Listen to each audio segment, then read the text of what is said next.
how do I come up with the topics? I find that incredibly easy. You and I have had this conversation where you said, well, sometimes it's very hard to come up with topics. I don't find that at all. It is so easy to come up with topics nowadays.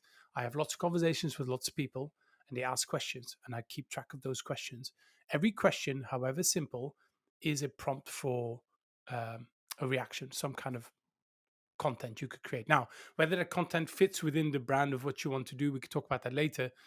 But if in my world, if it's anything to do with innovation, growth, breaking the rules, stepping into new territory, how do you pitch ideas? How do you build a business model behind something that's new and different? Yeah. Anything that kind of sits within that word cloud, any questions I see interesting. You can go on Quora. You can see what people say there. Lots of reading, but also lots of anecdotal things of having run over 100 projects, just remembering things that happen and using that as a bit of a prompt. So coming up with the actual topics and questions and ideas to me is super easy. Therein also lies the problem because it is very easy for me to quickly come up with a whole bunch of ideas Yeah. and then keep going for more ideas. What I should just do is just go, let's just take one and then work this one up. Because I would tell my clients the same thing. I always tell them, you don't need a million ideas. You need a handful you can go and test.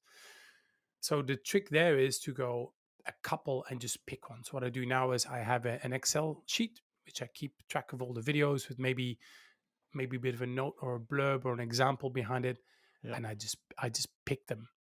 And then very often what will happen, like right now, yesterday I read something which is kind of trending now. I go, I need to jump on that one for two reasons. One, because it's happening now and it's exciting. Two, jumping on popular trends will help you get your message out. Think about all the hot topics that are going on right now, and you create content around that one. Yeah. There's a bigger chance of people seeing it. And then it's a matter of what I did before was I would take a big piece of paper. Basically, I have it's like a cardboard box. I have one here, not a box, a cardboard. Yeah, they call it like a foam board, basically. Yeah. And put a couple of post-its on there, just like prompts, with a couple of words. The post-it And I guy. would, yeah, I'm a post-it guy, totally post-it guy. If you're watching people of 3M, still looking for sponsors for the channel. But what I would do is I would have a couple of post-its with just a couple of prompts and a couple of words, and I would riff around those, which worked for a long time. But editing would take longer because I would have more footage. I would waffle on a bit more. I would have more words to make a point. And what would often happen is I would repeat myself a couple of times. Yeah. Because I'm more on the fly. What I do now is I write a script and I cut out noise. I just cut out all the fat and just make it super crisp. And while I'm recording it, I might still add a little bit left and right, but at least I've got a script there.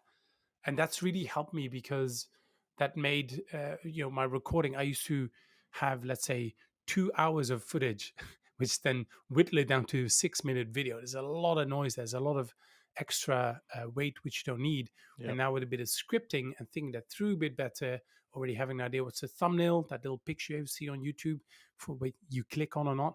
I already have the thumbnail, already have the title. I know what the video is about, know why I'm doing this, why it's interesting for my audience. Only then will I record a video.